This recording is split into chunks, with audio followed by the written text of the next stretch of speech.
Welcome to SV Union High School and Junior College, presented by Mrs. Vaishali Jadhav. Children, today we'll learn Standard 6, Subject Science. Lesson number 6, Substances in Daily Use. Children, which three objects do you see in the picture? Yes, this is chair, a table and a cupboard. From which material are they made of? A chair is made of wood. A table is made of plastic and a cupboard is made up of steel or metal. Children, in your mind, question may arise. Can any one of these materials be used to make all these three objects? Then, answer is yes. A chair, a table and a cupboard can be made of either wood or plastic or metal. Students, all the substances are made up of very small particles. Objects are made up of substances. Children, objects have a specific shape. Their parts have a specific arrangement by which we can able to identify them. Students, we use wood, plastic or steel to make a table, chair or cupboard.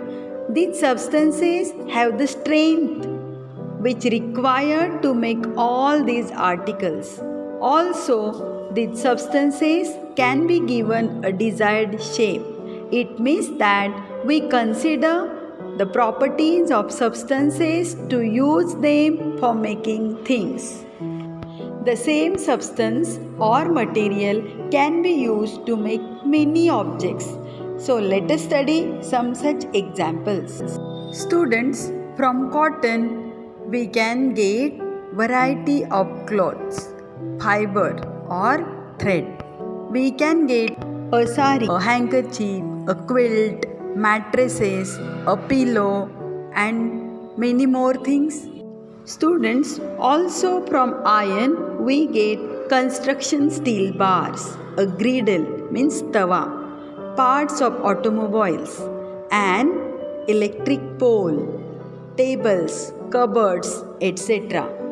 Students, also from aluminium we get variety of kitchen utensils like pressure cooker, kadai, tin. Also we get electric cables. By studying the properties of substances, we can select substances suitable for our purposes in our everyday use. There are two types of substances: natural substances and man-made substances. So let's study it in detail. Now let us understand what are natural substances. Substances available in nature are called as natural substances. Students, let us know what are biotic substances. Substances obtained from living things are called as biotic substances. Let us see few examples.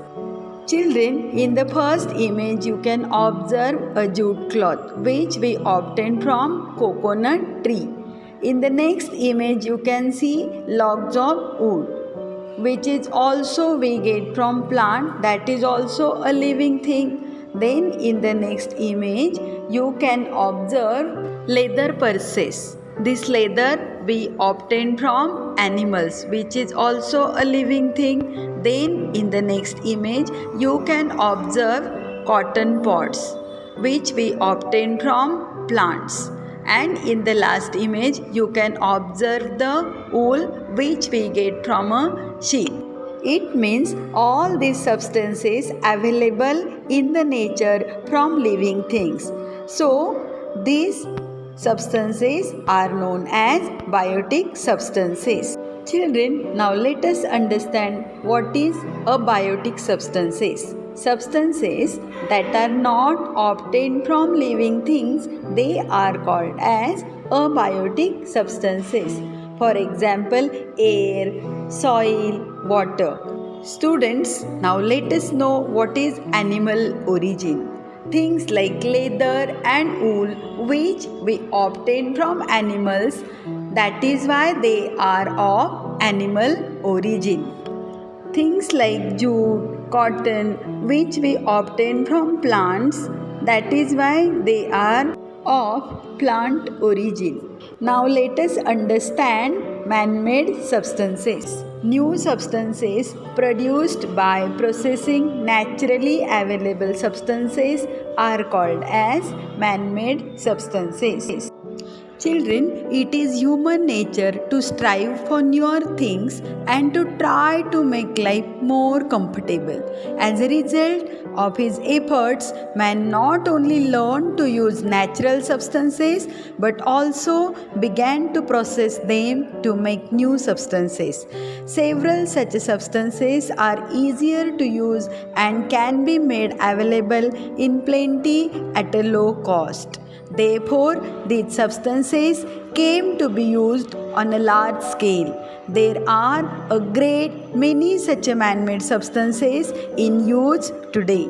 Students, earlier irlis or capes made of grass or sackcloth were used for protection from the rain. Then cloth umbrellas came into use. Nowadays, the raincoat, school bags, and the book covers you use can all be made from plastic.